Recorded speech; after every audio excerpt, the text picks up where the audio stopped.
속보부터 전해드리겠습니다. 조금 전에 제 옆에 있는 신용환 교수님께서 해외 이제 재외국민 투표가 시작됐다, 투표했다 라는 이야기가 계속 올라오고 있다는데 혹시 해외에서 이 방송 보시는 분 나는 오늘 재외국민 투표 장거리로 또는 비행기를 타고 아니면 대중교통을 이용해서 엄청나게 먼 거리 가서 내가 표 찍었다라는 분 있으면 댓글 주시면 여러분들께 소개해드리겠습니다. 이야, 전계환, 이상호, 신용한 세 명은 판타스틱 3다 이렇게 하셨는데 아니 오늘 2주 연속으로 나오고 계시는 박창진 민주당 부대변인 약간 섭섭하겠는데요. 네, 먼저 저도 알아봐 주시면 고맙습니다. 알겠습니다. 그러면 판타스틱은 실제 세 명입니까? 아니면 좀 더 많습니까? 판타스틱은 4죠. 4죠. 네, 4. 겨우 들어가는 겁니까? 판타스틱 4. 저 이렇게 해서 가는데 하여튼 오늘 기분 좋게 시작해 보겠습니다. 자, 김건희의 앞잡이 노릇을 했던 이창수 서울중앙지검장이 조금 전 사표를 냈다라는 것이 보도를 통해서 확인됐는데요. 혼자만 한 게 아니라 조상훈 차장도 그만뒀다라는 이야기 또 좀 전해드리니까 줄사표가 계속 나오고 있다라고 하는 내용 여러분들께 가장 먼저 취재한 검찰 전문 기자 우리 이상호 기자를 통해서 알아보기로 하고요. 먼저 오늘 역경영사들 나와주신 세 분 소개하겠습니다. 기대하셔도 좋습니다. 신용환 교수입니다. 어서 오십시오. 네, 안녕하세요. 신용환입니다. 요즘 정말로 돌을 트고 살고 계시죠. 정말 실시간으로 1분, 2분 틈을 낼 수가 없는데도 매일 24시간 기계처럼 돌아가는데 그 상황을 하나하나 놓치지 않고 정말로 추적하는 신용환 교수님 대단합니다. 저는 계속 방송했습니다만 본인은 큰 정치하십시오. 알겠습니다. 신용환 교수였고요. 고발뉴스 대표 이상호 기자 나오셨습니다. 어서 오십시오. 네, 안녕하십니까.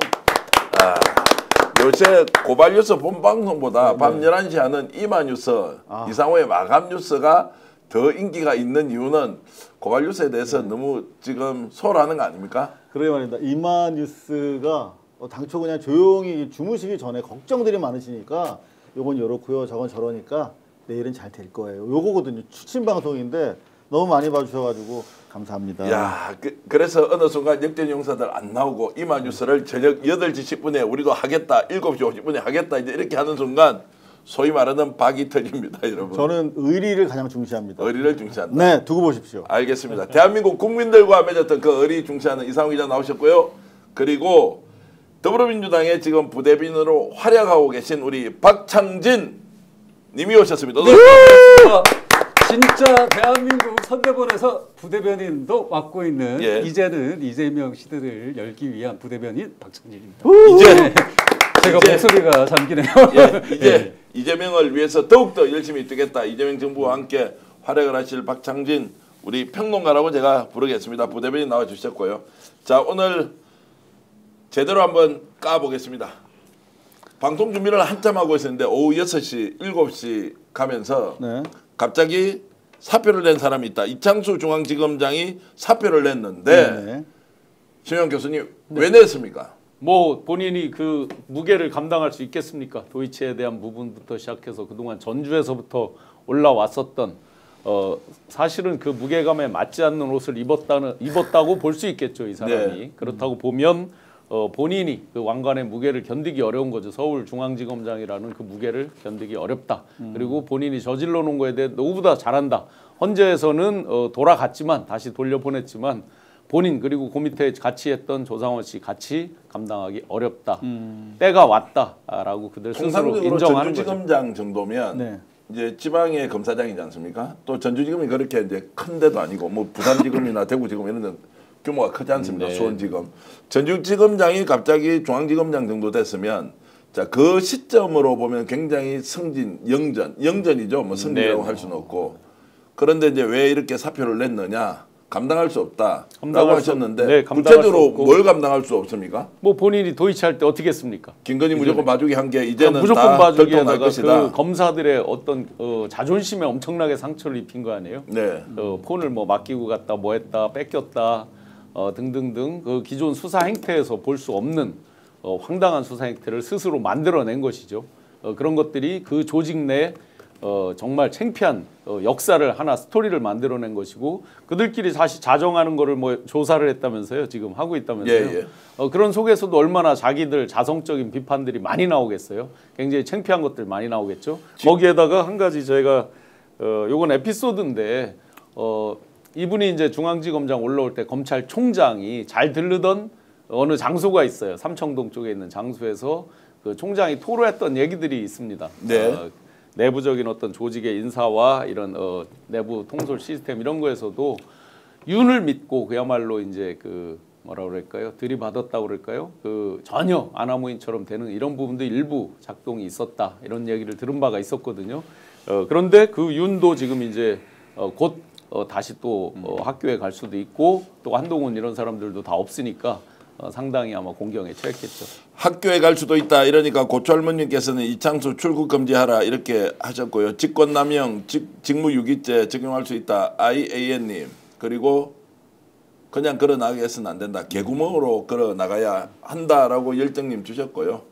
요즘 중앙지검장은 코딱지 취급합니다라고 무무님도 주셨는데 아마 여러분들 마음과 크게 다르지 않을 것 같은데요. 자 그러면 잠깐만요. 애시당초에 예.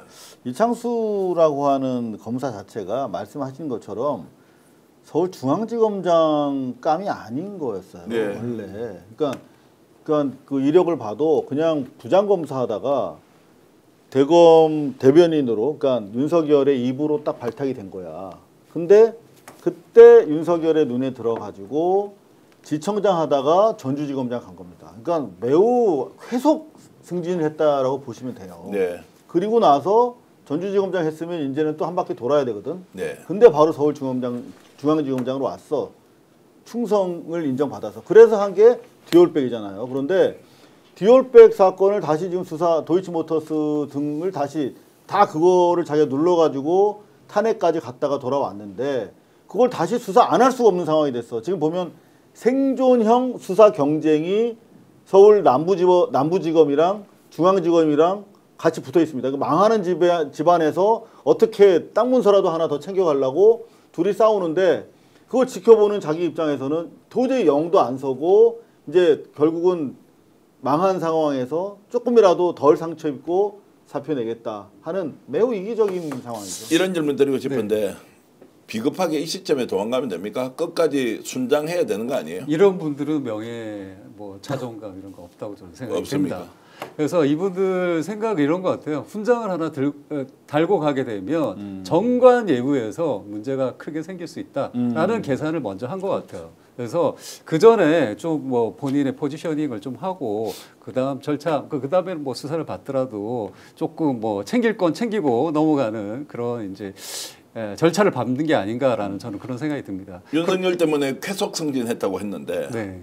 그러면 김건희의 보호도 상당히 받아서 저 자리까지 올라갔으면 아니 좀 비겁한 거 진짜 아니에요? 근데 그래서 의리를 지킨다 그러면 끝까지 의리를 지켜야 되겠지만 그럴 만한 인물들이 저는 아니라고 보고 있고 왜 우리가 국민들이 검찰에 대해서 사법부에 대해서 이토록 불신을 갖게 되느냐를 보면 어떤 정의감이나 우리가 생각하고 있는 일반적 상식, 보편적 가치를 지키는 것이 아니라 자신들의 이익을 쫓아서 행동을 해왔고 수사를 해왔기 때문에 벌어진 일이라고 생각하고 당면 과제 중에 하나가 남아있지 않습니까? 다음 정권이 생긴다 그러면 분명히 검찰과 사법부는 개혁의 대상이 될 수밖에 없다라는 측면에서도 이분들은 빨리 도망가는 게 맞다라고 생각할 것 같습니다. 자, 개혁의 대상일 뿐만이 아니라 사법 처리를 받는 아마도 뭐 굉장히 상위권에 올라 있는 멤버가 될 것이다. 사법 처리도 그렇고 최근에 이제 소위 말하는 주도권 좀 전에 잘 말씀 주셨는데 이제 난파선과 비슷하게 네. 됐고 이게 뭐 처로 바뀌냐 청으로 바뀌냐 뭐 구체적인 안까지 막 지금 해자될 정도로 요 지경에 왔는데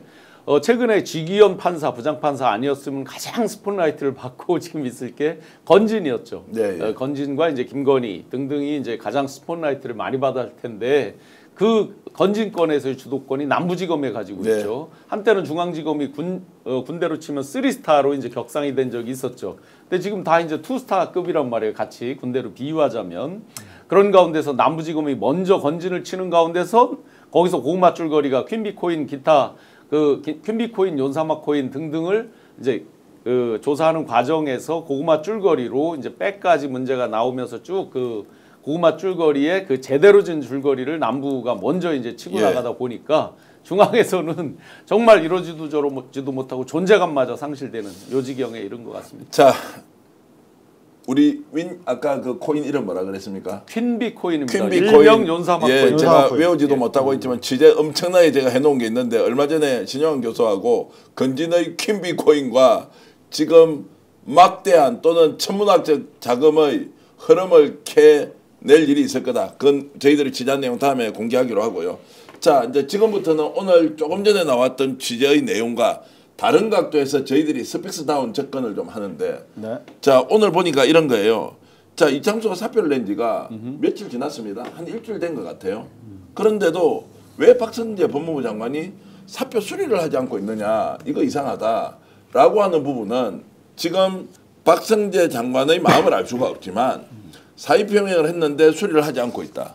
그런데 어떻게 하다 보니까 오늘 흘러나와서 오후에 드러나 버린 거예요. 자, 이것은 이창수가 흘렸을 수도 있고, 자, 왜 박성재 장관이 사표 수리를 하지 않습니까? 자기도 나가고 싶은데 지 먼저 나가면은 안 되죠. 아니, 후배는 먼저 살려주고 공석으로 해놓든지. 그런 게 어디 있어요, 후배 선배가. 우리가 어디 없는 있습니까? 조직인데 아사리 그런 파티인데. 아니, 그렇게 있겠습니까, 얘기하면 안 저는. 되고 하여튼 예. 의리가 없는 조직이라는 전제를 깔아버리면 아무 이야기도 안 되는데 윤석열이 자기가 지배할 때 그 세력들이 범죄 집단처럼 같이 움직였잖아요. 거기 억울한 사람도 있을 테고 오히려 범죄의 동조를 하면서 앞잡이 노릇을 한 자도 있을 텐데 왜 사표 수리를 하지 않았느냐라는 부분을 오늘 저희들이 시청자들한테 이제 여러분들께 얘기를 해줘야 되는 거예요. 일단 형식적으로 보면 박 장관은 어찌됐든 간에 장관으로서 마지막까지 장관직을 수행해야 되는 사람인데 이창수 같은 경우에 현안이란 말이에요. 현안. 네. 당장 지금 도이치모터스 관련해가지고 아까도 말씀드렸습니다만 남부지검이랑 경쟁 관계에서 남부지검이 압수수색은 더 먼저 했는데 자기들이 뒤처지니까 도이치모터스 관련해가지고 아예 그냥 소환 통보를 먼저 해버렸잖아요. 네. 경쟁적으로 하고 있어서 당장 지금 뭐 이제 금년간에 소환을 하든 체포를 하든 해야 되는 상황에서 이창수는 그 수사를 덮었던 자로 혐의를 받고 탄핵까지 갔기 때문에 자기가 있을 수가 없는 거죠. 더 이상 이거를 누를 수가 없는 거기 때문에 저는 밀려서 튕겨져 나왔다라고 보는 것이 타당할 것으로 보입니다. 근데 박성재 같은 경우는 그런 직접적인 압력을 조직으로부터 받지 않고 있기 때문에 상대적으로 버티기가 수월한 것이었겠죠. 자, 그래서 여러분 놀라지 마시고요. 조금 전에 이창수 지검장 사진이 우리가 이제 이렇게 띄워놓은 거 보셨지 않습니까? 사진 한 번만 띄워주십시오. 이게 13일 날 연합뉴스에서 찍은 사진이에요. 그리고 그 시점쯤에 사표를 낸 것 같습니다. 그리고 오늘 이제 사의 표명을 했다는 게 나왔는데 제가 이상호 기자 저 나쁜 놈이라고 얘기는 하지 마세요. 왜요? 넥타이 색깔 한번 보세요. 제가 이렇게 이제 하려고 하는 거 아닌데요. 네네. 비겁하다, 비굴하다 이런 걸 떠나서 정권이 교체가 되는 게 확실하잖아요. 네네. 그리고 지금 사표를 냈다. 그리고 김건희와 윤석열을 버렸다. 네. 그리고 사의 표명을 했는데 장관이 수를 해주고 있지 않다. 그런데 내 넥타이를 한번 보시죠. 저도 뭐 요즘 이런 색깔 파란색 특히 제가 셔츠를 잘 입습니다. 원래 입지만 요즘은 더 입어요, 일부러. 왠지 이런 게 기분이 좀 더 좋아지더라고요. 혹시 그런 저의 마음을 잘 알고 우리 지금 대변인님도 자 블루 컬러의 지금 저는 셔츠 입고 있지 항상 않습니까? 속옷까지 파란색으로 입고 다니기 때문에 네. 그런데 자, 그래서 제가 이제 이 이야기를 하는 것은 네. 모든 공인은 자신의 행동, 발언 하나가 정치적이다라는 얘기를 하지 않습니까? 저는 이창수 지검장을 폄훼할 마음도 없고 그런데 저게 너무나 자연스럽게 드러나는 거 아니냐. 근데 그거는 약간 좀 전문 용어로 살짝 오바 아닌가요? 오바다. 왜냐하면 네, 제가 이창수 이미지 검색을 지금 했거든요. 예. 그런데 서로 다른 상황에서 탄핵 이전부터 파란색 계통의 넥타이를 주로 메운 걸로 예. 확인이 됩니다. 알겠습니다. 네. 제가 그럼 오바했다고 치고요. 박성재 장관이 이제 그 윤과 통화한 게 쭉 오픈이 됐죠 최근에. 예. 물론 그거는 비화폰이 오픈된 게 아닙니다. 일반 폰으로 한 게 오픈이 됐는데 그 내란의 밤에 마구 전화를 했겠죠. 네. 그렇다고 보면 자 그러면 전화의 대상들이 그 다음에 지시를 받는 대상들이 누구일까? 대검, 고검, 중앙지검장 뭐 이런 선에 있을 거 아닙니까? 대부분 특히나 이제 대검이 있겠죠 중심적으로. 그러면 그날에 있었던 모든 일들에 대한 여러 가지 증거에 대해서 이들이 아마 자기들은 그런 표현을 안 하겠지만 엄청나게 감추고 싶어하고 지금 그런 행위들이 쭉 계속해서 있었을 겁니다. 네. 그러면 끝까지 최소한 자기들이 이 나갈 때까지 그 부분을 다 완결을 하고 같이 나갈 생각을 속으로는 하고 있었겠죠. 그런데 느닷없이 이제 사표가 나오는데 오히려 지금 그런 사람 사표 수리는커녕 감찰부장이라든지 감찰관 등등을 신규로 임명을 하고 있잖아요. 네. 그러니 계속해서 이 새로 감찰부장 등 임명한 건 뭐겠어요? 끝까지 감추고 나중에라도 여차해서 자기들이 조사받고 할 때 들이받고 뜰 수 있는 어떤 그런 사람들, 뭐 제가 이 개인들은 모르지만 네. 그런 의도가 분명히 있겠죠. 그런데 그렇다고 보면 그 연속선상에서 사표를 수리할 이유가 1도 없는 거죠. 장관 입장에서. 제가 이제 언론에서 우리가 보통 이제 칼럼 같은 거 쓰는 게 있고, 그다음에 스트레이트 기사, 박스 기사 쓰잖아요. 그리고 우리 기자 노트 같은 거 쓰면 비틀기로 쓰지 않습니까? 이게 뭐야? 왜 저렇게 하지? 옛날에 자기가 했던 말 이런 것인데라는 거 있지 않습니까? 제가 이제 넥타이 이야기를 한 것은 의심병이 많아서가 아니라 정말로 그렇게 지금은 불신을 많이 받아서 온갖 행동이 다 뭔가 연결이 된 것 같다라는 이런 국민들의 일종의 좀 그 뭐라 그럽니까? 이제 이렇게 이제 자동으로 가버리는 거 항상 있잖아요. 조작을 하고 살아왔다라고 생각이 드니까 이미지 또한 조작하고 있는 게 아닌가. 지금 대법원도 보시더라고요. 대법원의 윤리감사관실입니까? 윤리감사관실이죠. 거기에서 지금 직위원과 관련된 문제를 하는 걸 이제 오늘에서야 막 난리가 나서 조사를 하고 정말 있는데 그 소식은 잠시 후에 이제 전해드리겠지만 자 일단은 이제 좀 나누어서 우리가 이제 이창수의 사표, 사의 표명 그리고 수리 여부를 떠나서 실제로 이제 이 사람이 사법 처리의 대상이 된다 안 된다라고 하는 것. 자 김건희 지금 자 주가 조작 봐줬습니다. 그다음에 조사받을 때 가서 휴대폰 다 수거 당한 상태에서 조사를 했는데 문제가 없다라고 했다 말이죠. 이게 자 범죄 혐의로 예를 들어 직권남용이 되느냐 안 되느냐 이 부분은 이상훈 기자가 오버하지 말고 저도 이제 오버 안 할 테니까요. 딱 냉정하게 바라봤을 때 그런 정도의 범죄는 아니다. 아니면 이 사람도 충분히 범죄 혐의가 인정된다. 어떻게 보십니까? 저는 100% 인정된다고 보고 있습니다. 100% 인정. 예. 그러니까 이게 이창수 같은 경우에 지금 공수처에 고발돼 있는 사안이 한두 개가 아니거든요. 당장 지금 디올백 관련해 가지고는 당연히 이거는 자기 직무 권한을 가지고 의무가 있는 놈이 누가 봐도 이거는 다른 사람 같아도 가중처벌 될 사안인데 이걸 무혐의 내줬다는 거는 법을 지금 법 왜곡죄가 별도로 없어서 적용은 안 됩니다만 법 왜곡죄 정통으로 그 사실 부합되는 내용 아니겠습니까? 네. 따라서 직무유기는 기본적으로 인정이 된다 하는 것이고 이를테면은 뭐 다른 사안 전주지검장에 있을 때 문재인 사실 일가에 대해서 강제 수사해가지고 그것 때문에 인정받아서 발탁돼 올라온 거거든요. 그런데 그거 관련해서도 무리한 수사 로 인해서 지금 고발돼 있고 그런 것들이 많아요. 그래서 예. 당장 디올백만으로도 충분한데 다른 부분까지 병합이 되면 이거는 중형도 가능하지 않을까 저는 그렇게 보고 있습니다. 신 교수님, 요 질문 하나 드릴게요. 이제 박세현 고검장이 지금 뭐 특수본에서 계속 수사를 하고 있지 않습니까? 네. 그리고 또 아까 잠깐 언급하셨던 서울남부지검에서도 지금 뭐 건진을 비롯해서 아예 이제 봐주기 안 하고 수사를 하고 있는 중에 존재감이 없는 이유가 아니라 혹시 박세현과 같은 사람은 정말로 지금 현직 검사들을 고소 고발되어 있는 걸 특수본이니까 전격적으로 현직 검사들 수사할 수 있는 거 아니냐. 원래 할 수 있죠. 예. 네. 자 이제 이런 것까지 염두에 둔 것이냐 아니면 도저히 지금 정신적으로 견딜 수가 없으니까 그냥 떠나버린 거냐. 그런데 이제 지금 특수본 같은 경우는 내란 사건의 특수본이잖아요. 예. 고유의 업무 범위로 예. 보면 그러면 이제 지금 지금 그 이창수에 대한 부분을 만약에 직권남용이나 이런 걸 한다 그러면 이건 일종의 이제 또 별건이 되잖아요. 직권남용 아니고요. 제가 말씀드린 거는 내란과 과정에서 관련됐다면 어떤 식으로는 전화 통화를 하고 박성계도 마찬가지지 않습니까? 이제 그게 있다 그러면 여러 가지로 이제 섞여 있으니까 만약 박세현 이제 고검장이 뭐 본인의 부친이 박순용 그 검찰총장의 뭐 아들이기도 하면서 대체로 평가가 뭐 나쁘진 않은데 그래도 검찰의 본성을 없앨 수 있겠느냐라는 것을 종합적으로 고려했을 때 이미 이제 기울어지는 해고 새로 뜨는 이제 아침 해가 어디서 온다고 했을 때 이걸 오히려 특검이나 이런 거 없이 전면적으로 나서서 정리정돈을 하고 그것은 이제 검찰개혁의 문제와 별도로 이렇게 낯설 수도 있는 거 아니냐라는 생각이 들었어요. 저는 그런데 이제 어렵다고 네, 그 봅니다. 부분은 그 지금 이제 이 사람이 옷을 벗으나 안 벗으나 만약에 지금 이제 그런 가정이 있다 그런다면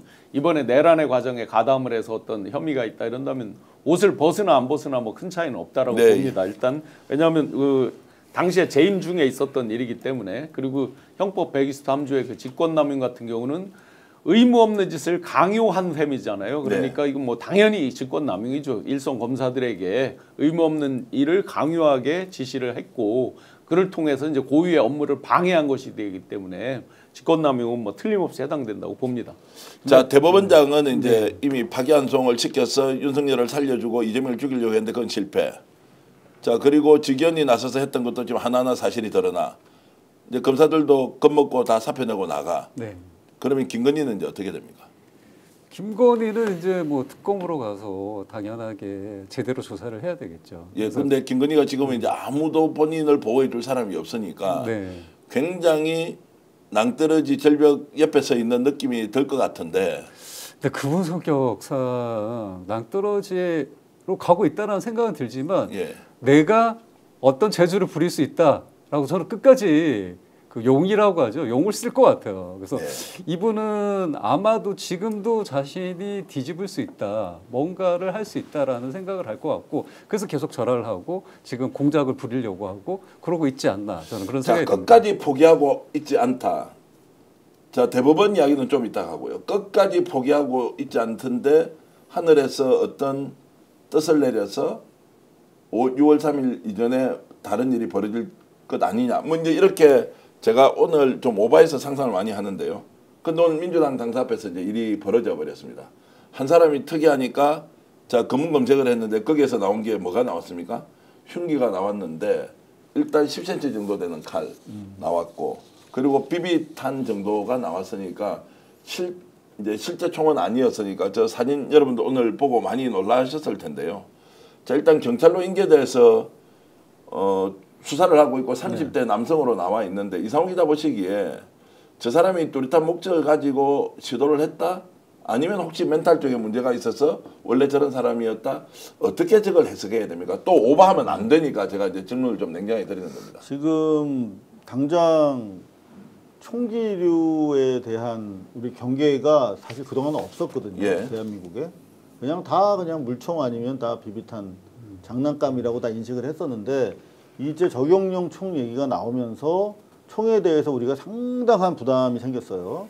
당장 지난 그 선거 운동 시작 첫날 청계천에서도 가짜 기관총이 발견돼 갖고 경찰의 인계에 대해서 수사가 벌어진 적이 있거든요. 네, 예.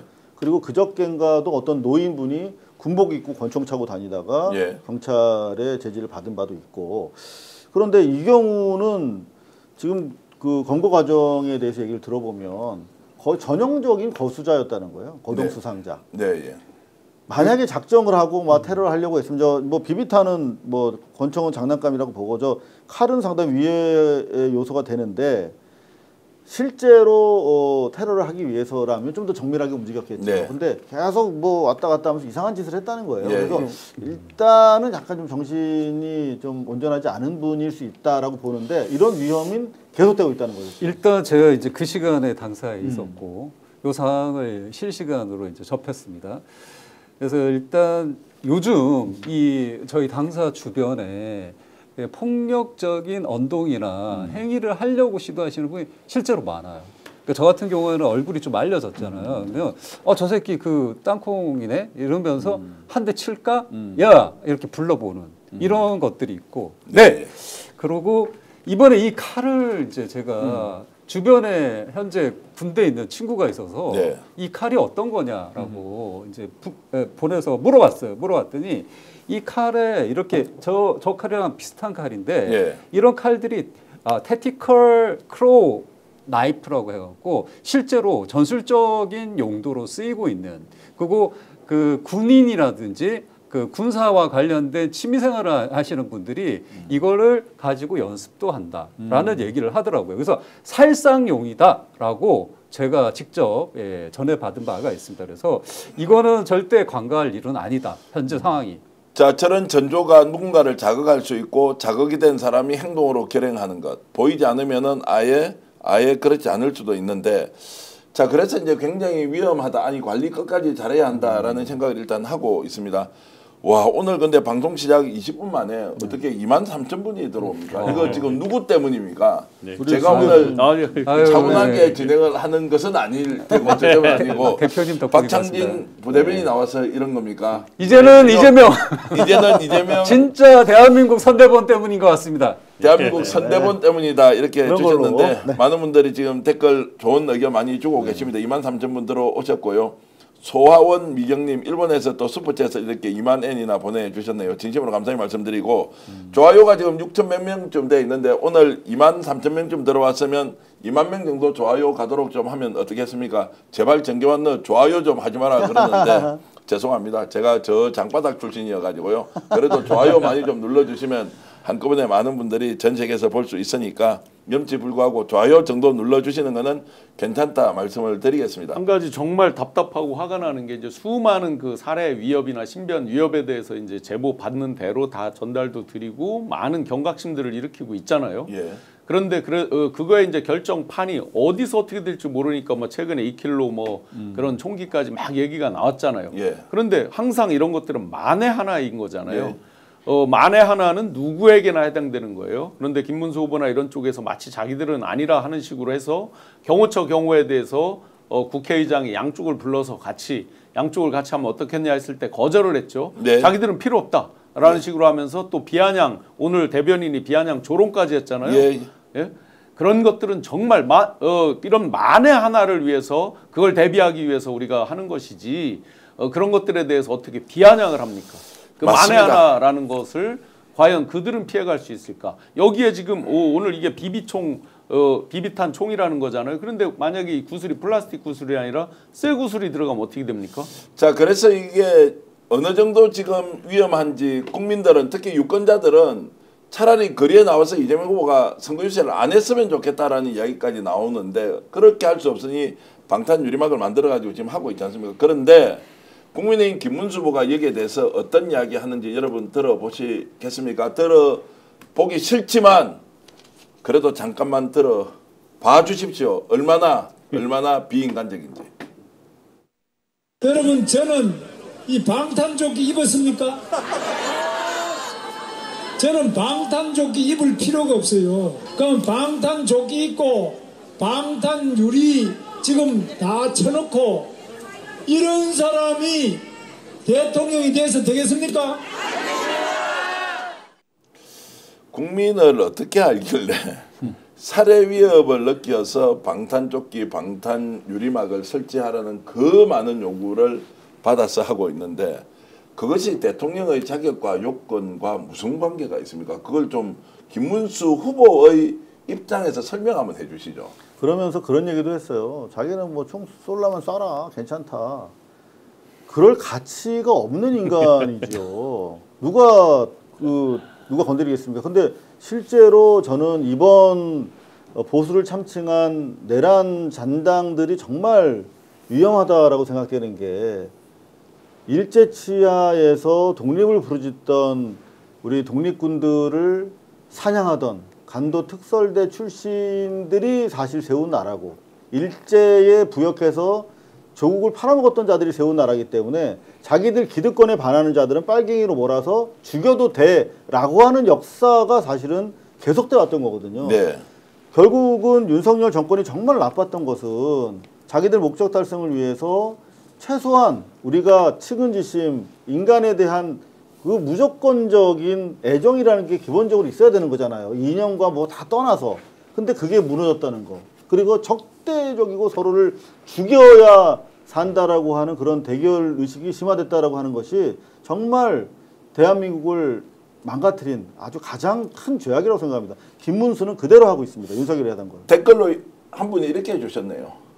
총알도 아깝다. 네. 아니 이게 이제 비유적 표현으로 뭐 그 말이 맞진 않지만 그래도 최소한의 금도 선 이런 건 있어야 되는 거 아닙니까? 후보에 대해서 자 그 위협을 느끼는 사람이 하고 있는 행위를 충분히 이해한다. 나도 그렇게 하고 싶지만 근데 나는 그렇게 안 해도 된다. 그래서 여기에 대해서 차별점이 있으니까 시청자 또 국민 여러분 판단해 주세요. 라고 해도 정말로 가치 없는 말. 그리고 입장 바꿔놓고 생각해봐. 이양로님 이런 말씀 주셨고요. 어이구 한심한 양반 홍영곤님 이런 말씀입니다. 그리고 정권 교체요. 더 중요한 거 지금은 바로 경호입니다. 라고 병철님 주셨고요. 박은희님께서는 맞다 이렇게 가야 된다라고 해야 되는데 갑자기 이상호 대표님 오늘 엄청 멋져요. 이렇게 지금 올라가죠. 이상호 기자님 엄청 멋져요. 네. 원래는 네. 그 블랙 컬러의 점퍼를 입고 주로 나오시는데 요즘 양복 입고 넥타이 매니까 엄청 좋아졌습니다. 그러니까 이상호 기자에 대한 칭찬도 많은데 저는 근데 이 순간에 좀 생각이 드는 게 지금 현재 우리나라에 진정한 보수가 있는가? 라는 질문을 하는 반면 또한 여기에 이제 겹쳐지지 않나라는 생각이 드는데 미국 같은 경우에 피자 게이트라고 해서 잘 아시겠지만 힐러리가 뭐 어떤 피자 가게 지하에서 그쪽 진영에 있는 사람들이 이상한 짓을 한다더라. 아동 성매매를 한다더라. 이런 이제 가짜 뉴스. 그러니까 극우와 가짜 뉴스가 결합되면서 폭력으로 이어지는 이것이 똑같이 우리나라에도 지금 진행되고 있다. 이것을 보여주는 것 같아서 정말 현재 진짜 보수 정당 보수를 대표하는 정치인은 없다라는 걸 김문수가 이번 대선에서 맞습니다. 다시 한번 보여준다. 죄송합니다. 김문수 후보가 네, 오늘 이제 몇 번에 걸쳐서 프레임과 전략 전술이라는 얘기를 반복할 것 같은데 그 이준석 그 후보가 이게 안 되면 돈 내서 컨설팅이라도 해라 뭐 이런 얘기를 했었죠. 보면 지금 이제 불과 2주 남았는데 이 사람들은 급조된 후보잖아요. 어떻게 보면 그러다 보니까 전략 전술도 없고 프레임에 대한 기본 이해가 없는 거죠.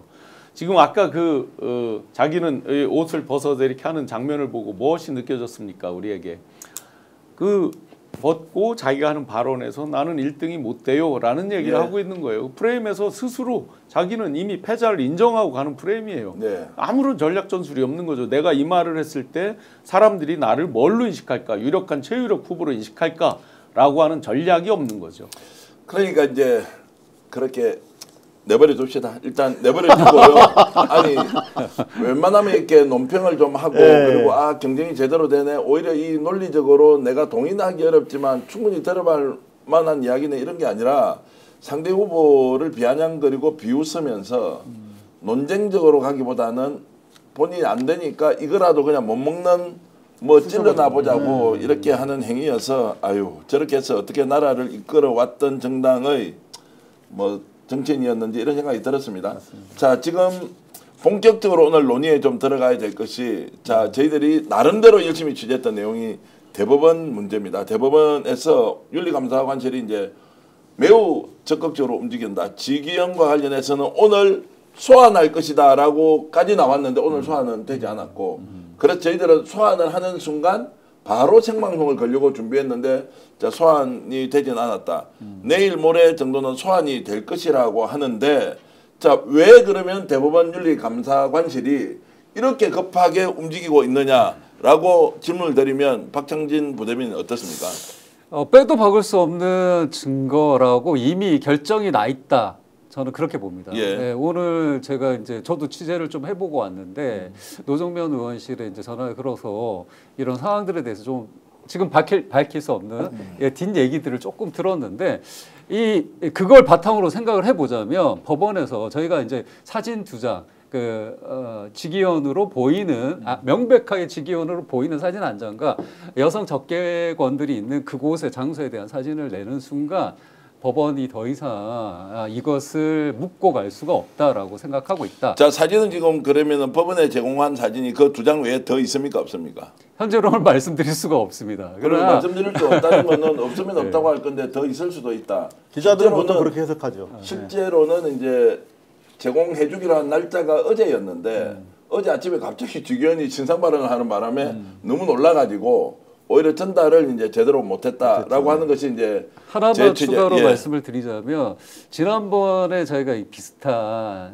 걸로 대치기를 당했던 일이 있었습니다. 그래서 이번에는 정말 꼼꼼하게 절차를 밟았다라는 것까지 말씀드리겠습니다. 자, 그래서 이제 갑자기 신상 발언을 하면서 나 절대 물러날 의지가 없다라고 하면서 다들 놀랐고 그리고 그게 이제 사진으로 났으니까 자 감사관실에서 어떤 식으로 이제 조치를 한다. 그러면 그 조치가 원래 계획돼 있는 것이냐 아니면 오늘 공수처에서 전격적으로 형사 3부에 배당을 하고 수사 착수했다라고 하는 것 때문에 자극을 받았느냐 이것도 더하지도 빼지도 말고 냉정하게 우리 진영환 교수님 분석 좀 해주십시오. 아니 그렇게 급할 것 같으면 진작에 하지 그러시고 충청도 말씀하시는데 지금 계속 이제 민주당이 무언가를 위해서 빌드업한다 아닙니다. 민주당에서는 정말 이 건에 대해서는 견제와 균형도 있지만 사법부에 대한 상호 존중 차원에서 정말 예의를 갖춰서 본인들이 스스로 자정해라라고 분명히 이 메시지를 던졌던 겁니다. 이게 이 논란이 나온 지 벌써 2주가 넘었잖아요. 네. 그러면서 사진을 예고편을 줬어요. 티저 영상 오픈하듯이 스포하듯이 사진을 2장을 줬죠. 대문하고 안에 사진을 줬어요. 그럼 지기현 씨가 그걸 몰랐을까요? 네. 당연히 알았죠. 본인이 아무리 수리챘어도 그 집을 여러 차례 갔다라고 한다면 기억이 날 거 아니에요. 그리고 대충 누구누구랑 갔겠구나 정도는 다 생각이 났을 것이고 윤리감사관실 안 물어봤습니까? 네. 지금 갑자기 뭐 속도를 내서 뭐를 한다? 그러면 그 사이에 놀았다는 얘기입니까? 그럼 둘 중 하나겠죠. 제대로 조사를 안 했든지 지기현 씨가 거짓말을 했든지 이런 거죠. 여기에서 우리가 그 법원 또 법관들의 굉장한 오만함을 볼 수가 있다. 지기현 씨 왜 그거에 대해서 어제 신성한 그 법대위에서 법정에서 많은 사람에게 강요를 하잖아요. 증인선서 푸시하는 거잖아요. 나와서 불러내서 앞에서 굉장히 심적 압박을 주고 하는 거잖아요. 근데 정작 본인이 남의 재판입니다. 정확하게는 내란 우두머리 재판이에요. 거기서 자기 신상 발언을 하면서 거짓말을 했습니다. 그런데 가보지 않았다. 뒷조사라는 단어를 썼어요. 자, 윤리감사관실 그런 거에 대해서 기초조사도 그러면 안 했다는 얘기밖에 더 됩니까? 거기에 거짓말까지 버젓이 나오고 이제는 급해졌죠. 당연히 안 나올 줄 알았는데 나왔고 그러니 지금이라도 급하게 쇼라도 하지 않는다면 최소한의 양심도 없는 집단이 되는 거죠. 자기들이. 자 그러면 공수처의 이제 전격적인 수사 착수에 영향을 받았다라고 했는데 그러면 여러분들께 최초 공개할 만한 자 취재 내용이 있습니다. 공수처가 실제로 어느 정도 강력하게 수사를 하려고 마음을 먹고 있는지 이 내용 이상호 기자가 취재했습니다. 네. 요거는 아마 공수처가 언론 플레이를 못해요. 기본적으로 검찰이 차담하고 한동훈이 오랫동안 하던 서초동의 편집장이라고 해서 기사 던져주고 하는 걸 못합니다. 그런 검찰 권한을 견제하기 위한 대안으로서 만들어진 거기 때문에 그런 관행을 가급적 안 하려고 하는데 그래서 취재가 더 어려워요. 그래서 제가 조금 신경 써서 취재를 해봤더니 완전 지금 의지가 장난이 아닙니다. 어제 더구나 이조가 무슨 뭐 알박기 인사 와중에 끼어서 사실은 이제 재가를 하긴 했지만 7명 부장 2명에다가 평범 5명 해가지고 결국 25명 TO 중에 21명이 채워졌어 이제. 그래서 7명이면은 진짜 없던 집에 7명이면 소가 들어온 거예요. 뭐 검찰은 뭐 1000명 넘어도 일 안 하지만 지금 이 공수처는 공수처 생겨나고 나서 처음으로 지금 완전 의지가 하늘을 뚫고 있어요. 그래가지고 어제 바로 배당을 했잖아요. 근데 이게 오늘 배당했나? 어제 배당했나? 오늘 아침에 3 네, 하루 종일 취재를 해가지고 네, 공수 3 오늘 아침에 형사 3부로 했는데 형사 3부가 어떤 부서냐? 사진 보여주세요. 바로 이 이대환 부장검사가 지휘하는 부서야. 짠, 여기로 나와야 되는데 이대환 사진 좀 올려주십시오. 요분. 예. 자, 익숙하지 않아요? 누구야? 예. 이대환 부장검사는 이 양반이 3부 부장이에요. 한남동. 네. 한남동 이른바 그 윤석열 TF의 이 양반이 팀장인 거야. 네. 윤석열 때려잡는 TF의 비상계엄 팀장이고 1부, 4부 계속 부장하면서 윤석열을 직접 대면해서 조서를 받은 역사적인 검사입니다. 네. 아무도 없잖아. 윤석열 그 대질 조사한 사람 없잖아. 그만큼 사실은 공수처에서 수사력의 중심이라고 보면 돼요. 근데 하필이면 이 3부로 배당을 했잖아.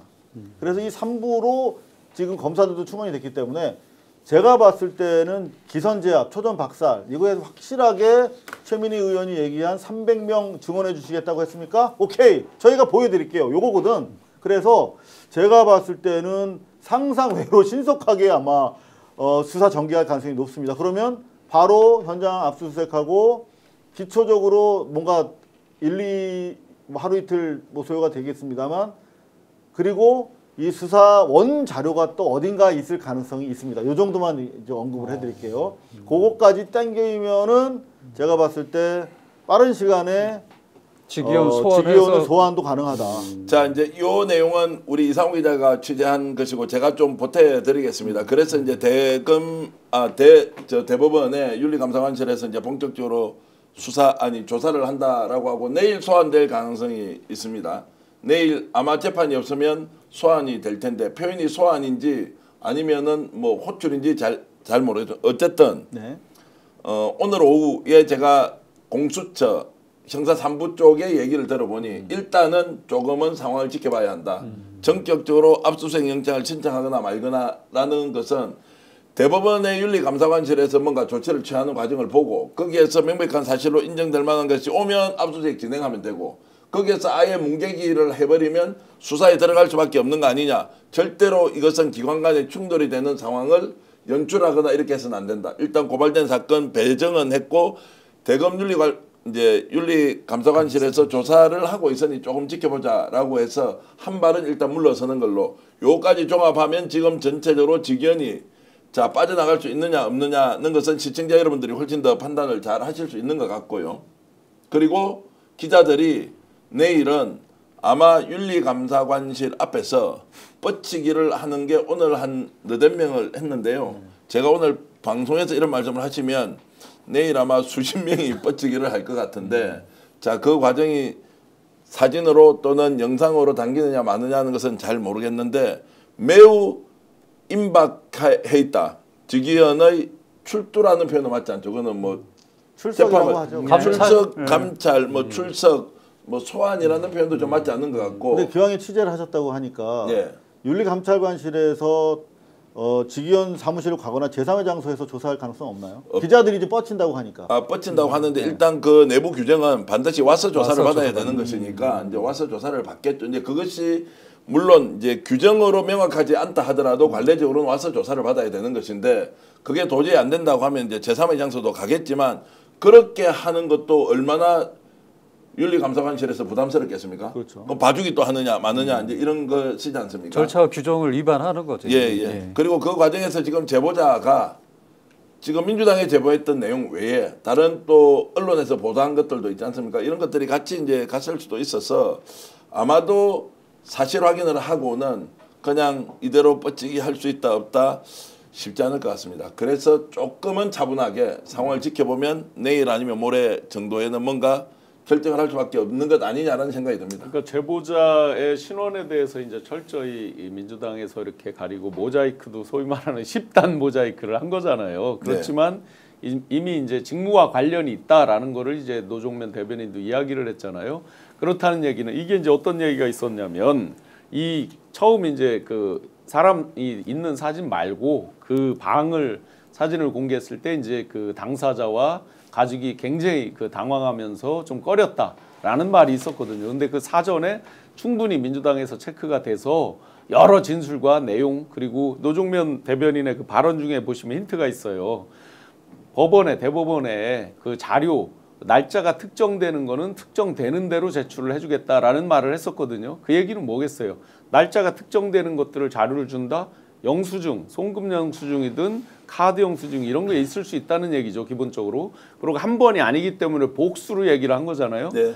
그런데 이제 그럼에도 불구하고 모자이크 처리를 해서 사진을 공개했다. 그것도 직위원 부장이 말하자마자 바로 그날 오후 1시 50분에 공개를 했다. 무슨 뜻입니까? 당사자와 모자이크 처리는 했지만 어느 정도 교감하고 동의를 어느 정도 얻어서 공개를 했다. 이렇게 볼 수 있겠죠. 그렇다면 하나만 나온다고 법원이 생각하면 큰 오산이죠. 거기에 더군다나 사진 찍힌 사람이 2사람이 있죠. 네. 예, 복수의 증인이라는 게 중요한 내용이죠. 자, 그러니까 지금 매우 우리가 차분하게 하고 있습니다. 오늘 아침만 하더라도 제가 굉장히 흥분해서 이런 내용을 이야기했는데 그래 차분하게 해드릴 테니까 조사 열심히 하시라고요. 우리가 이런저런 의혹 제기하고 다른 장부도 있다. 금액 현금과 뭐 카드가 나누어져 있다. 한 사람이 아니라 여러 사람이 존재한다. 그것이 바깥에서 어느 누구에 의해서 기획됐다라는 것은 우리가 충분히 문제 제기했으니까 이것은 우리가 입증을 해야 할 사안도 아니고 언론은 문제 제기까지 하는 것이고 조사하고 수사하는 기관에서는 별도로 그들이 국민들 앞에서 진실을 밝히라고 월급 받는 거 아닙니까? 우리는 참고로 말씀드리면 이상호 기자, 신용환 교수, 저나 우리 박창진 대변인은 국민 여러분들로부터 월급을 받지는 않습니다. 그 사람들이 월급 받으니까 정말 잘하라고 수사기관이 있는 거고 그리고 사법부의 독립기관으로 있는 거 아닙니까? 그래서 우리도 좀 차분하게 지켜보겠다. 그리고 경찰에 가면요. 많이 쌓여 있습니다. 실제 수사하고 공수처가 하지 않습니까? 엄청나게 쌓여 있습니다. 그거 이제 우리 보고 계속 밝히라고 하니까 그걸 왜 우리가 밝힙니까? 이럴 때 쓰는 전문 용어 엘롱. 엘롱. 우리가 왜 밝혀? 그것까지 우리가 밝혀야 될 의무가 어디 있냐고요, 우리가. 엘롱이 무슨 나라 말이에요? 엘롱 하는 거 있잖아요. 뭐요? 엘롱이란 말 모릅니까? 저도 잘 모르겠어요. 아이고 그래요? 알겠습니다. 그럼 모르면 대구 언어. 제가 혼자 쓰는 말인 것 같습니다. 자 그래서 그런 거 기대하지 마라라는 법대로 이제 해라 뭐 이런 얘기 아니겠습니까? 의성 같은 네. 건데요. 네. 자 공수처 응원합니다. 와 멋지다. 그리고 검찰쇼, 판사쇼, 와 저런 분도 계시구나. 이제 아까 우리 그 저 삼부장 검사 이야기죠. 예. 자 이제 이렇게 하고 응원합니다. 성함 알고 싶어요라고 했는데 김대환 3부장. 김대환 공수처 3부장이다. 이분도 검사 출신인데 변호사 개업했다가 다시 돌아오신 분이죠. 맞습니다. 네네. 김대환 부장이고요. 야 이상호 기자님 때문에 좋아요 안 때릴 수가 없어요. 좋아요는 스픽스에 때려 주시는 것과 함께 이상호 기자의 고발 뉴스도 함께 때려 주십시오. 저하고 항상 취재하면서 신양환 교수님이나 우리 또 그 이상호 기자는 항상 공유하면서 이렇게 여러분들께 더 좋은 정보 전해드리려고 노력한다는 거 알아주시면 사진 좋겠고요. 한 번만 더 띄워줘 예. 보실래요? 그 아까 그 사진 한번 다시 한번 아니 아까 그 그 지기현 지기현 술 사진. 먹는 친구하고 네네, 앉아서 지기현 술 먹는 부장님. 사진 한번 찍어 보십시오. 저희가 정말 분노해야 될 지점이 나경원 의원 이런 분이 이제 남편이 판사죠, 법원장이죠 현재. 요 정도 그러니까 약하다 이런 얘기잖아요. SNS에 어떤 글을 썼죠. 약하다. 저게 증거냐고 했어요. 저게 증거냐. 까무러칠 뻔했습니다. 이수정은 남자끼리 노는 거 남자끼리 뭐 노래방을 아, 갔다. 자, 정말. 노래방에서 400만 원, 500만 원 나옵니다. 진짜 다 까드릴까요? 우리 네. 갑자기 그럼 흥분이 어디 되려고 뭐 하는데. 저 위에 올라가서 아가씨들하고 뭐 넥타이 두르고 뭐 어디 그런 거라도 원했던 건가요? 내란 우두머리 재판을 하고 있는 부장 판사가 자 지금 반팔 입고 있습니다. 아주 중요한 힌트죠. 이미 노종면 의원 등등이 설명을 했지만 저 사진은 2024년 8월달 사진입니다. 네. 자 지기현 부장이 뭐라고 얘기했습니까? 뒷조사라는 말을 했죠. 최소한 뒷조사가 되려면 내란이 일어나고 본인이 내란 우두머리 재판의 재판장으로 배정이 되고 그 뒤에 뭐를 쫓아다녔어야 뒷조사란 말이 성립이 되는 거잖아요. 뒤집어서 저 뜻은 뭐예요? 작년 8월에 상시적으로 저렇게 즐기면서 술집에 갔다 이 뜻이잖아요. 네. 그렇기 때문에 여러 차례 갔다라는 말이 유추가 될 수가 있는 것이고 그래서 뒷조사라는 걸로 물타기를 하거나 자기 모면해 보려고 거짓말을 하는 그걸 굉장히 정치적 용어입니다. 뒷조사라는 자 게. 그리고 기왕에 사진 띄워주신 김에 저는 저 사진이 암시하는 거 되게 의미가 많다고 생각하거든요. 지금 저희가 취재한 바에 따르면 하나는 변호사, 하나는 사업가 뭐 이렇게 돼 있는데 나이도 이 사람들이 더 많은 것으로 보여요. 근데 중요한 것은 지기현이 저 옆에 조명이 있잖아요. 지기현이 원래 앉았던 자리는 저 가운데 상석, 주빈석이에요. 센터석이에요. 센터석에 있다가 사진 찍는다고 하니까 옆으로 왔는데 이게 좌우가 바뀌어서 그런 좌우 거거든요. 반전이 있다는 예, 무슨 얘기냐면 이거는 접대를 받았다는 내용이고 그리고 가운데 앉았다는 것은 뭔가 저들에게 이해관계에 있어서 뭔가 시혜를 베풀었거나 베풀 예정인 경우에 이제 저런 자리가 펼쳐지는 네. 거거든요. 통상적으로 상당히 의미심장한 사진이다 이렇게 보여요. 제가 상상을 해보면 저 사진은 그럼 남성이 찍었을까요? 여성이 찍었을까요? 남성이 있었다면 같이 찍었겠죠. 뭐 저도 한 말씀 더 못해서 상상을 하겠습니다. 저 사진이 어떤 경로로 또 바깥으로 나왔느냐 이런 거 하면은요 소설의 영역이 아니라 이제 이 정도 했으면 좀 조사 수사 제대로 좀 하라라는 걸로 하고 그것은 국가의 녹을 먹고 있는 국민들이 낸 세금으로 월급 받아가는 분들이 알아서 하시라고요. 우리 보고 따지지 말고 무슨 저 사진을 보고 정말로 무의들이 저기 뭡니까 저 테이블 위에 올라가서 춤춘 사진 정도 아니면은 저 사람이 뭘 했다고 하느냐 그 말도 안 되는 이야기를 하고 있는 정말로 국민의힘 쪽에 있는 사람들이 아직도 상황 인식 제대로 못하고 있다. 거기에 언론들은 어떻습니까? 유흥주점이네, 단란주점이네, 룸사롱이 아니네. 저희가 룸사롱이라고 하는 것은 통칭해서 고급 술집을 얘기를 네. 했던 것이지 그 업태로서 세금 신고되는 업태로서의 유흥주점만을 룸사롱이라고 표현한 건 아니죠. 이 집은 제가 이제 제보자를 만나러 가면서 선배 2명하고 일부러 저 앞에 가봤단 말이죠. 저 집은 정확하게는 단란주점으로 이제 신고가 돼 있다는 거죠. 그러나 우리는 단란주점인지 융주점인지는 걸 떼보기 전에는 알 수가 없어요. 통칭해서 강남에 있는 최고급 술집을 룸사롱이라고 불렀던 것이지, 그것을 언론들이 뭐 업태거틱해서 뭐 거기는 접대하는 여성이 있네 없네, 말도 안 되는 소리입니다. 자, 청담동, 압구정동 저런 일반적으로 부를 때 저 업태는 룸카페입니다. 네. 룸카페에서 여성 접대부를 안 부르는 집이 있는지 한번 확인해 보세요. 자, 그까지 가면은 우리가 갑자기 옐로 저널리즘으로 가니까 이제 국가기관에서 정말로 해당 윤리감사관실에서 알아서 조사 제대로 하셔서 밝혀주시면 됩니다. 우리도 오늘은 좀 이성을 좀 찾아야 되겠습니다. 야, 그러니까 포르투나님께서 슈퍼챗을 이렇게 2만 원이나 보내주시면서 멋진 님들 감사합니다 이렇게 했는데, 저 빼고 우리 박창진 부대변인, 이상호 기자님, 그리고 신영환 교수님 멋진 님들 감사합니다 이랬는데요. 와, 지금 25,000분이 와 있으니까 내가 부탁 하나 할게요. 고발뉴스 TV 구독 좀 해주시고요.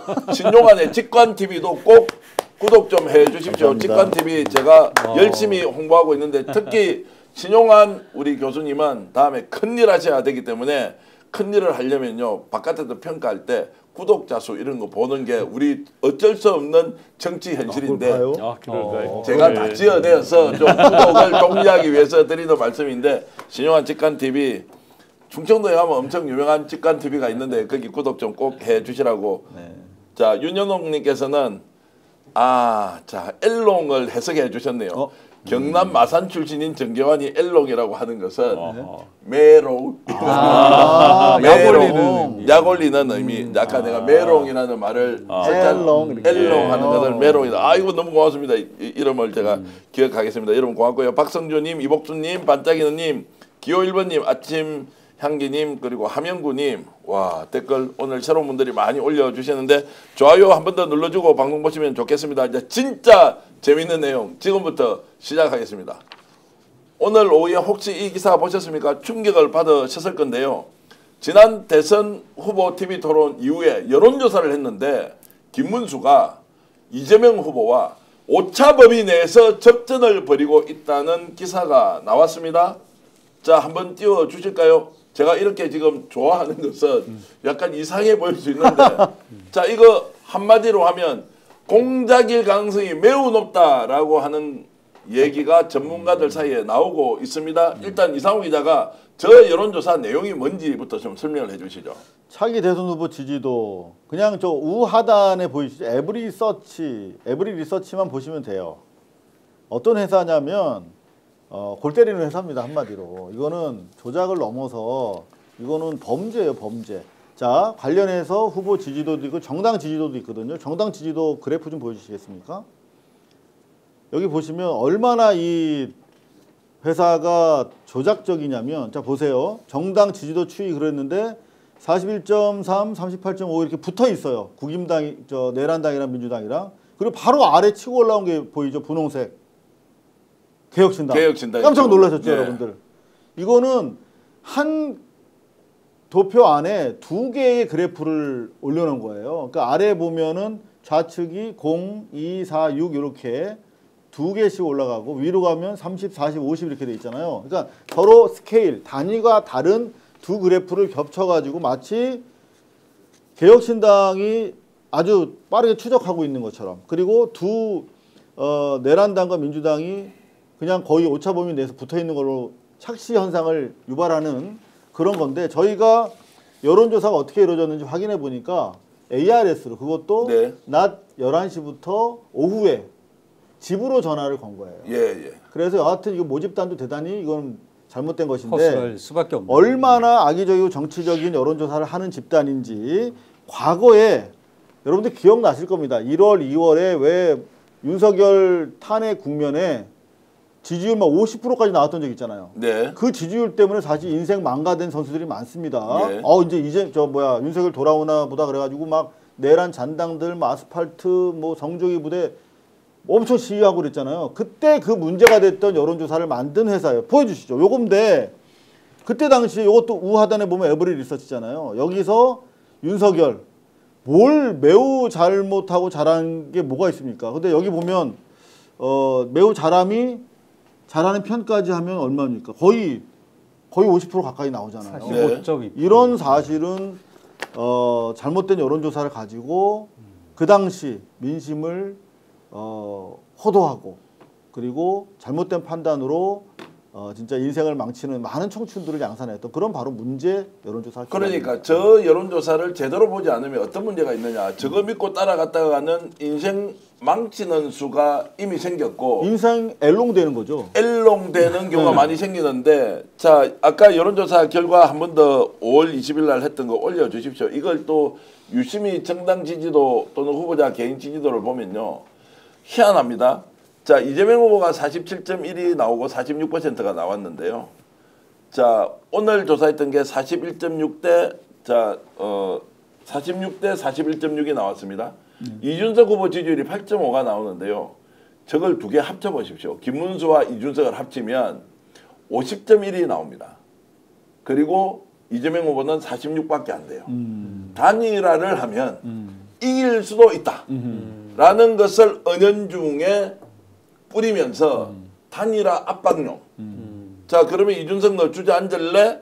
그러면 우리 김문수 이길 수도 있는데 라고 기획하고 의도했다라고 볼 수도 있죠. 저 회사가 실체도 불분명하지만 이게 오늘 언론에 한 10개 이상 나왔어요. 네, 많이 갑자기 뿌리니까 네. 야 이렇게 해서 보수 결집시켜보자 라고 이제 했습니다.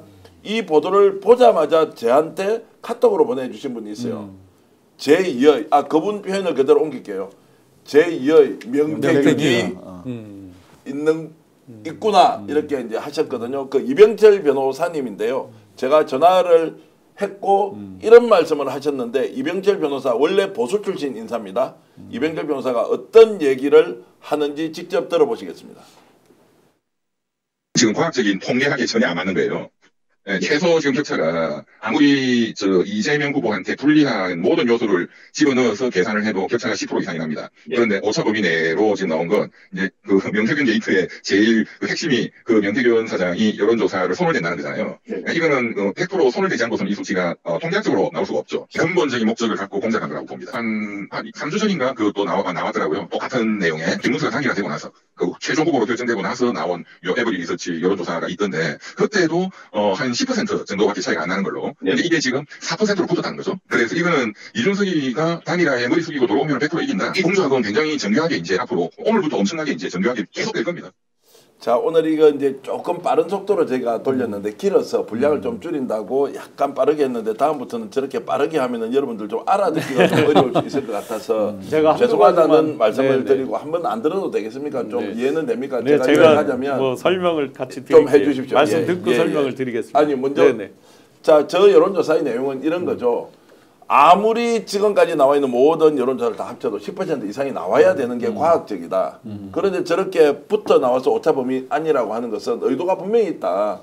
그 의도를 우리가 간파하지 않으면 안 되는데 그 의도 중에 하나는 자 지금 김문수, 이준석 둘이 합치면 이길 수도 있다는 걸 통해서 보수 결집을 시켜서 대선판을 뒤집을 수도 있겠네라는 것들을 일종의 선전을 하는 것이다. 이제 저하고 통화할 때는 이거는 공작이라고 얘기해도 됩니다라고 할 정도로 이 여론조사 결과에 대해서는 매우 비판적으로 지금 이병철 변호사님이 이제 말씀을 하시더라고요. 네, 지금 에브리 리서치 그 아까 도표 하나만 다시 네. 띄워넣어 줘 보세요.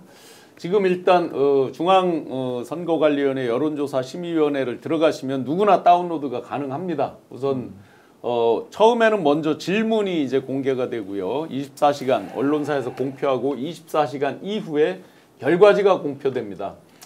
좀 전에 이상호 기자님이 말씀 주셨는데 이 에브리 리서치가 이제 의뢰해서 조사한 이 여론조사는 오전 11시부터 저녁 7시경까지 조사를 약 8시간 정도 조사한 무선 ARS 조사고요. 5.5% 정도의 응답률이 있습니다. 네. 자, 지금쯤에는 리얼미터 이런 데서 하면 5.5 이상이 넘어갑니다. 응답률이. 대선에 가까울수록 훨씬 더 넘어가서 결국은 교환원이 전화하는 거랑 근접해서 갑니다. 대선일이 가까우면. 지금 예를 들어서 갤럽 이런 데에서 하는 여론조사는 13%부터 15%까지 응답률이 나옵니다.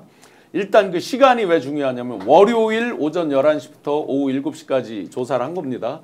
아마 여러분들 중에서 출근해서 월요일 날 오전 11시에서 7시까지 여론조사 전화를 받을 수 있는 사람은 거의 없을 것입니다. 그렇기 때문에 저 부분은 상당히 오차가 있다. 그 다음에 또 한 가지 많은 사람들이 주목해서 보지 않는 게 있습니다. 보정을 하는 부분인데요. 이게 딱 1000샘플이거든요. 림가중, 셀가중 이런 말 들어보셨을 겁니다. 정통한 회사들은 전부 다 셀가중을 하고 있습니다. 손이 많이 가더라도 셀가중과 림가중 간단히만 설명드리면 성별, 연령, 지역 이런 것들을 놓고 셀가중은 모든 셀을 다 채워야 됩니다. 예를 들어 강원 지역에 20대 여성 하면은 반드시 한 명이라도 있어야 되는 거예요.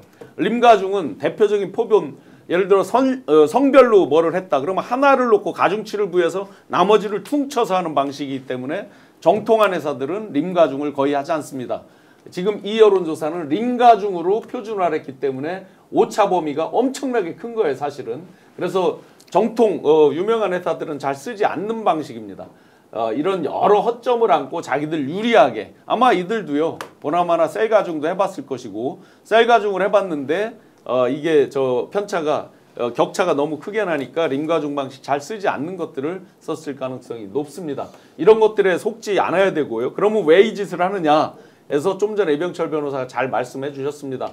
마지막에 사람이 개를 물어야 뉴스가 되죠. 개가 사람을 물으면 뉴스가 안 되잖아요. 네. 지금 조중동의 기류를 잘 보시면 마지막 이거 김문수로 도저히 안 되겠다. 이준석으로라도 해보자라는 기류가 분명히 보여집니다. 그들이 처음에 한동훈 갖고 해보려고 했습니다. 그러다가 이제 이것도 저것도 안 되니까 지금 이준석으로 해보자라는 게 일부 보입니다. 그렇게 되면 뭔가를 빌드업하는 과정들이 필요한데 이렇게 해서 여론조사가 둘이 합쳐보면 꽤 되겠네 하는 게 이제 1차적인 빌드업 과정이죠. 거기에다가 나중에 여론 조작이라도 한다 치면 갭이 너무 벌어져 있으면 조작을 해도 믿지 않게 됩니다. 그러니까 오차범위 내로 좁혀놔야 조작을 하든 뭐를 하든 인위적인 어떤 가공을 해서 뭐를 해보겠죠. 오늘 아침 조선일보 일면 제목이 이겁니다. 이재명 60% 완전히 압도적인 뭐 등등등을 하면서 보수층의 이완을 노리고 진보층의 이완을 노리고 보수층의 결집을 노립니다. 네. 이런 게 전부 다 그 빌드업 과정이다. 분명히 저희가 있고 저희 한복판에 그 저희가 있는 거에 총대를 맨 여론조사다. 짧게만 추가해드리면 자 그런데 이런 문제가 있고 이런 의도성을 가지고 있는 공작이 결국은 이제 실현되는 과정에 미디어가 역할을 하지 않습니까? 네, 네. 지금 보면 조선일보, 뭐 지사저널, 뭐 한국경제 등이 다 에브리 리서치 기사를 인용해서 보도를 하고 있어요. 그 중에서 가장 눈에 띄는 게 바로 디지털 타임스의 기사입니다. 네. 디지털 타임스는 이 대단히 중요하게 인용을 하고 있습니다. 오늘 그 에브리 리서치의 여론조사 결과를. 그런데 보면 이준석 중심으로 뭐 이게 단일화 이런 얘기를 하는데 저 기사를 쓴 기자 이름을 좀 확대를 좀 해주시겠습니까? 누군지? 권순욱으로 보이는데 확대 가능한가요? 예. 바로 권순욱이라는 친구입니다. 예, 이 친구가 지금 현재 디지털 타임스의 정치부장과 정치부장 하는 분이구나. 부국장을 맡고 있는데 예. 이전에 뭐 하던 사람입니까?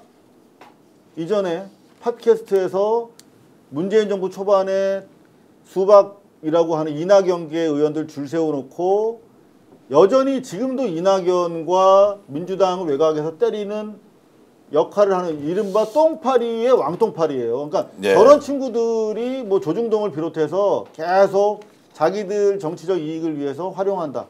에브리 리서치 경계해야 됩니다. 자, 그래서 지금 이제 아까 저 여론조사는 초박빙 상태로 됐다고 하는데 조선일보는 오늘 자 이재명 이렇게 가면은 60% 득표할 수 있고 절대 권력으로 향해 가는데 이거는 칭찬도 아니고 욕처럼 좀 들렸는데 야 이거 막지 않으면 우리 독재 국가로 가는 거 아니냐라고 이제 바람을 잡으면 보수 결집시키는 겁니다. 그럼 두 가지죠. 이재명이 절대 권력으로 갈 수 있으니까 결집 하나 시키고 이쪽은 초박빙 상태가 됐으니까 또 한번 해볼만 하겠나라고 결집시키는 것. 그런데 이제 민주당이 이게 어떻게 대응을 할 거냐 여기에 대해서 오늘 굉장히 긴장하면서 박찬대 이제 대표권한 대행이 뭔가 얘기를 했습니다. 어떤 내용입니까? 현재 이제 저희는 이걸 면밀하게 몇 주 전부터 보고 있었고 이런 게 지금 오늘 뭐 에브리 리서치에서 나온 이런 왜곡적인 해석의 오류를 만들게 되는 이런 상황뿐만이 아니라 실제로 그래프를 이용해서 조작을 하는 경우도 있었습니다. 예를 들면 저희가 이제 저희 후보가 55%가 나왔으면 이 정도의 위치에 있어야 되고 나머지 후보가 22%가 나왔으면 거기 절반 이하에 있어야 되는데 그걸 마치 거의 3분의 2 지점에 있는 것처럼 이렇게 이제 만든다든지 해서 해석의 오류를 만드는 일들이 있었는데요. 그래서 지금 각 신문사나 언론사에 계속해서 정정 요구를 하고 있고요. 아울러서 여기와 관련해서 저희는 계속해서 이게 어떤 것이 바른 뉴스고 바른 표본인지에 대해서 저희 선대위 차원에서 공지를 계속 내고 있습니다. 그래서 제 페이스북에도 올려져 있으니까 보시면 될 것 같고. 그러니까 시청자 여러분들이 지금 반응을 딱 보이는 걸 보면요, 야, 그거 누가 믿냐, 그거 그만 얘기해라, 이런 느낌이 바로바로 옵니다. 그러니까 다 알고 있다는 거죠. 네, 네. 그리고 여러분들이 이제 투표장에 가는 열기가 좀 식고 있느냐, 아, 다른 사람이 다 찍어줄 거니까 나는 안 가도 되겠다라고 하시느냐, 아니면 지금 자 29일 30일 이제 내가 정말로 그날이 기다려진다, 사전투표나 반드시 한다, 본투표까지 기다려보자, 이런 이제 열기가 오히려 고조되고 있는 상황이어서 전혀 흔들림이 없다. 그런데 지금도 우리 방송 2만 분 이상 보고 계신데요, 야, YG킴님께서 미국에서 드디어 투표를 했습니다. 이재명 대통령 가자라고 하셔서 박수 한번 드리겠습니다. 야, 이거는 뭐 특정 후보 지지하는 게 아니니까요. 자, 이재명 대통령 가자라고 이제 구호만 외치고 본인은 누구를 찍었는지 제가 질문을 하지 않겠습니다. 아이고, 미국에서 이렇게 저희들 수록제까지 보내주셨는데, 혹시 이 방송 보시는 분들 중에서 자기 친구, 지인 또는 외국에 계시는데 오늘부터 지금 이제 재외국민 투표 시작했지 않습니까? 네, 투표를 했거나 현재 투표를 할 계획인 분이 어느 나라에서 어느 지역으로 가서 투표를 하는지 좀 올려주시겠습니까? YG킴님께서도 오늘 투표를 했으면 어디에서 투표를 했는지 올려주시면 아, 우리 국민들이 정말로 이재명 대통령 탄생을 위해서 죽기 살기로 하고 있구나라는 걸 좀 공유를 했으면 좋겠는데요. 자, 여러분 좀 올려주시겠습니까? 아시는 분이 어디서 투표했다라고 하는 내용도 좋습니다. 와, 신용환 교수님 이것저것 잘 아시는 분입니다. 흥글러님입니까?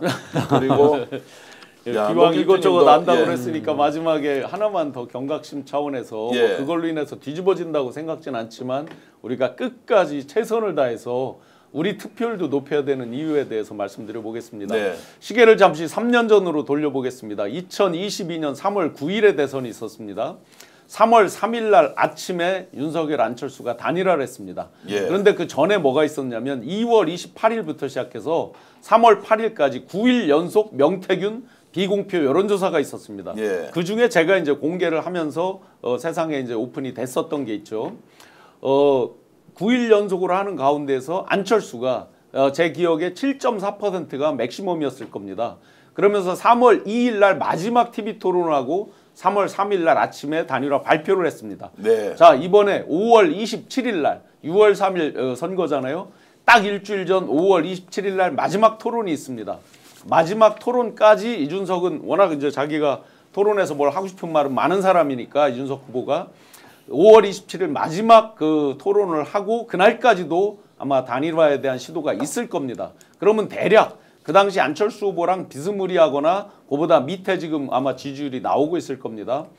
그래서 이 빌드업 과정을 통해서 마지막까지 그 시도를 하면서 어떻게든지 죽기 살기로 그래도 한번 해보려는 그런 노력을 상대가 할 거기 때문에 네. 우리가 끝까지 경각심을 갖고 우리 주변에 더 많은 사람이 투표해서 압도적으로 이기도록 그렇게 하는 게 중요합니다. 좋은 말씀에 박수 치면 저는 좋겠고요. 박수 친다고 나가면 안 됩니다. 지금 여러분들에게 읽어드릴 게 굉장히 많은데요. 일단 하나 사진 준비했는데요. 예. 세계에서 1호로 투표하신 우리 해외 교민이신데 네네. 뉴질랜드에 있는 학생이에요. 예. 요분이 뉴질랜드가 시간이 시작이 되니까 예. 요분이 1호로 야, 이름이 어떻게 됩니까? 이분이 이름은 부모 따라 초등학교 때 오클랜드로 김현서 양.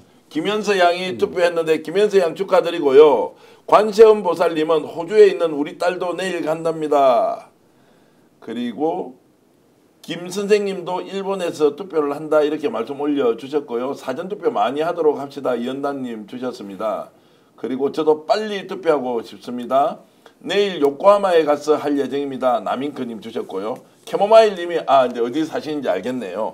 일본 도쿄에 계시는군요. 야. 그리고 우리 에픽 러버님께서는 금요일에 홍콩에서 투표합니다. 와, 오늘 동경에서 투표했습니다. 권 SSYY님, 야, 이제 동경에 투표했고. 와, 콜롬비아 보고타에서 오늘 투표하러 갑니다.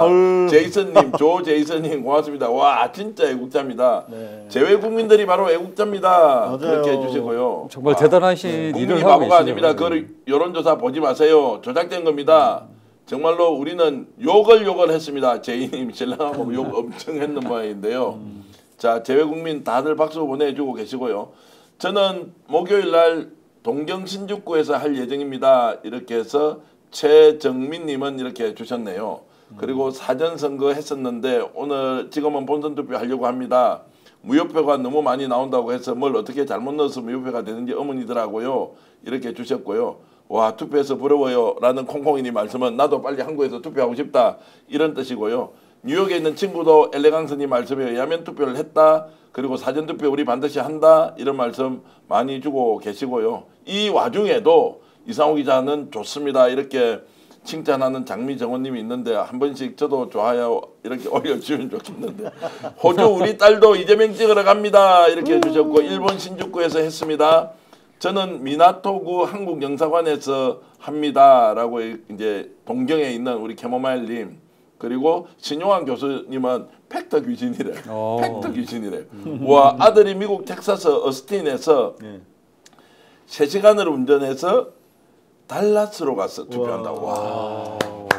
CNN. 너무 감사합니다. 아니 아드님한테 꼭 연락해서 스픽스에서 진짜 아들 진짜 많이 하더라. 다음에 한국 오면 그 기름값 3시간 내가지고 진짜 보내주고 싶다고 할 정도로 와 대단한 애국자입니다. 안창진님은 오키나와인데도 또 투표하시는 모양이고 YG킴님은 미국인데 미국 어느 동네인지 제가 아까 YG킴님한테 그 친구 여쭤보고 진짜 달라스까지 간 친구. 아이고 비누방울님은 이렇게 해주시네요. 호주 사는 딸 잘 키우셨네요. 이렇게 또 칭찬까지 해주시니까 제가 막 굉장히 고맙습니다. 초록 교수님은 코트디부아르 코트디부아르면 아프리카 네, 코트디부아르. 코트디부아르 예, 와 거기서도 투표하시는 초록 교수님 우리 박수 한번 드리세요. 와 사전 투표하러 간다 대단합니다. 당신은 대한독립국의 국민이다. 버리저번에서 살고 있습니다. 토요일에 투표하러 갑니다.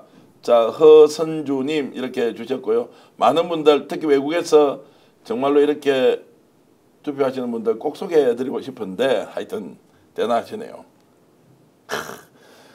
외국에서 스픽스 보는 분도 많다 이렇게 주셨는데 내일 여론조사 꽃 겸공해서 뭔가 발표를 하는데 그것도 여러분 이제 보시고요. 자 우리가 정말로 3년 전에 3월 9일을 확 뒤집어서 이번에 6월 3일을 뭔가를 좀 보여주자 이 말씀을 드리겠습니다. 여러분들께 제가 정보 하나 전해드리겠습니다. 2022년 2월 3일이죠. 20대 총선 때요. 텔레비전 토론을 했습니다. TV 토론을 했거든요. 그때 후보자 토론이 텔레비전 다 합쳐보니까 39%가 나왔어요. 이번에 어제입니다. 5월 18일 날 2025년 이제 5월 18일 날 여론조사를 해보니까 텔레비전 토론을 하고 나서 시청률 조사를 하니까 39%였던 것이 19.4%로 뚝 떨어졌습니다. 자 이것이 어떤 의미냐. 전문가들이 분석을 하는데요. 보수 쪽은 텔레비전 아예 안 본다. 보더라도 찍어줄 마음이 없기 때문에 오히려 진보는 더욱더 많이 와서 텔레비전 토론을 봤다라고 분석하는 것이 하나 있고요. 두 번째는 텔레비전을 보지 않고 저희들도 그날 방송을 했지 않습니까? 그리고 오마이뉴스도 했고 여러 채널이 동시에 유튜브를 통해서 중계를 했지 않습니까? TV 토론을. 그러니까 지상파 종편, 지상파 3사가 했지 않습니까? 이쪽으로 안 보고 다 유튜브에서 와서 해설하죠. 해설 정확하죠. 이렇게 해서 유튜브에서 본 사람이 엄청 많지 않느냐라고 이것은 또 분석을 하기도 하는데 어떻게 되었든 간에 국민들의 TV 토론 관심은 토론은 훨씬 우리가 그 결과를 가지고 많이 하는데 왜 방송 3사 쪽으로 가지 않느냐. 3년 전에는 가장 많이 봤던 텔레비전 채널이 KBS였습니다. 그런데 올해는 압도적으로 MBC를 많이 봤더라. 그러면 이거를 국민이 개돼지이기 때문에 뭔가 덮어 씌워가지고 전체주의 종북 좌파기 때문에 그렇게 됐느냐 아니면 대한민국 언론이 얼마나 특정한 사실을 왜곡해서 국민들에게 거짓으로 전달했느냐 이것이 다 드러나는 거 아닌가라는 생각이 들어서 자 다음 토론이 다음 주 금요일입니다. 이번 주 금요일이죠. 네, 이번 주 금요일 23일 날 있습니다. 이번 주 금요일 날 또 TV 토론이 어떻게 되는지 저희들도 열심히 방송을 할 때고 많은 유튜브 채널이 현장 연결과 함께 해설 방송을 할 텐데 한번 잘 지켜보십시오. 지금 방송 시청해 주신 여러분께 진심으로 감사히 말씀을 드리고요. 자, 나도 유튜브로 봤습니다. 김명곤님, MSS님, 저도 유튜브로 봤습니다. 저도 유튜브로 봤습니다. 저도 유튜브로 봤습니다. 저도 유튜브로 봤습니다. 저도 유튜브로 봤습니다. 뉴미디어의 시대네요. 뉴미디어의 시대고 뭐 물론 지금 유튜브를 보고 계시니까 그렇게 하지만 결국 신뢰는 유튜브를 통해서 언론에 대한 신뢰가 생기는 것이 아니라 언론을 지금 레거시 미디어로 하고 있는 자, 집단 또는 그 조직이 국민으로부터 신뢰를 회복하는 것이 필요하다. 대법원이 신뢰를 회복해야지 대법원 아닌 데서 신뢰를 회복해서 대법원을 공격하면 되지 않는다. 정상적인 국가는 국가가 가지고 있는 기관, 기구, 거기에 있는 종사자가 국민을 위해서 헌신하고 노력하고 그들에게 박수를 보내주는 세상을 만드는 것이 맞다라고 생각이 듭니다. 신용환 교수님 오늘 진심으로 감사의 말씀드리고요. 이상호 기자님도 화이팅, 그리고 박창진입니다. 박창진 우리 부대변인도 화이팅 하시고 그리고 더욱더 열심히 준비해서 방송 여러분들과 함께 계속 이어가겠습니다. 인터넷 비교원 광고 시작하겠습니다. 최대 128만 원 놓치지 마십시오. 여러분들이 집에서 인터넷, 휴대폰, 정수기 바꾸실 때면 꼭 1670-2571 인터넷 비교원에 전화하셔서 한번 물어보십시오. 현금 보상과 함께요. 혹시라도 다른 집에 연락했을 때 지원받는 거보다 금액이 적으면 또 150% 1.5배 차이까지 보상해주고 있으니까요. 서경석을 믿고 인터넷 비교원 꼭 필요하신 분들 전화해 주시면 좋겠습니다. 인터넷 성능은 거기서 거기입니다. 혜택을 잘 비교하시는 것이 훨씬 더 중요하고요. 지난 23년 동안 60만 명 누적 가입자 983억 원의 현금 사은품 지급했습니다. 인터넷 비교원 기억해 주시고 꼭 필요한 분들 전화 부탁드리겠습니다. 1670-2571입니다. 자, 경성한우 광고하겠습니다. 대구를 방문하시거나 대구에 계신 분들은 회식을 할 때 가족끼리 친구끼리 그리고 회사에서 모임을 할 때 꼭 경성한우 이용해 주십시오라고 부탁드리겠습니다. 축전 내거리 용산 자이몰에 있고요. 1등급 원뿔 한우를 100g에 11,900원부터 판매를 하는데요. 가성비 가심비 아주 좋고 드신 분들 맛있다고 칭찬이 자자합니다. 저희 이름 팔면 더 잘해주기 때문에 053-573-8900 전화번호 기억하시면서 필요한 분 이용해 주시면 고맙겠습니다. 그리고 신용환의 직관TV 구독 눌렀습니까? 아까 구독 눌렀다는 분 쭉 계셨거든요. 자, 신용환 직관TV 꼭 구독해 주시고요. 고발뉴스는 요즘 저희들보다 훨씬 더 잘 나가기 때문에 아니에요. 구독 안 눌러주고 싶지만 그래도 이상호 기자가 이렇게 열심히 취재를 하고 있기 때문에 고발뉴스도 여러분들 스픽스만큼 칭찬해 주시고 응원해 주시고 격려해 주시면 고맙겠습니다. 그리고 앞으로 큰 정치 하시거나 정부에 들어가시면 네. 박창진 부대변인도 자기 채널 만들어 와서 제에게 말씀 주시면 네. 홍보해 드리겠습니다. 사실은 두 분이 저한테 말씀 안 하셨지만 안 하셨지만 제가 이렇게 홍보하는 거 귀엽게 봐주시면 고맙겠습니다. 너무 감사합니다. 자, 한둘셋님, 유바람님, 그리고 엄미용님, EJK님. 야, EJK님은 경영푸드몰의 갑오징어회 진짜 맛있다고 야, EJK님 주셨는데 자, 저희들 진심으로 감사한 말씀드리는 경영푸드도 아주 저희들하고 돈독한 관계를 유지하고 있는 저희들 광고주신데요. 녹수님도 고맙습니다. 부엉이님, 김도희님, 염소자리님. 자, 오늘 이 방송 보신 모든 분들이 행운과 그리고 행복이 가득하길 바라면서 역전에 하면 용사들 화이팅 하겠습니다. 여러분들을 위해서 화이팅 하겠습니다. 역전의 용사들 화이팅입니다. 역전의 용사들 화이팅! 오늘 방송 어떠셨습니까? 마음에 들었다면 구독, 좋아요로 스픽스를 응원해 주십시오. 여러분들의 구독, 좋아요는 가장 큰 힘이 됩니다. 스픽스 구독, 좋아요.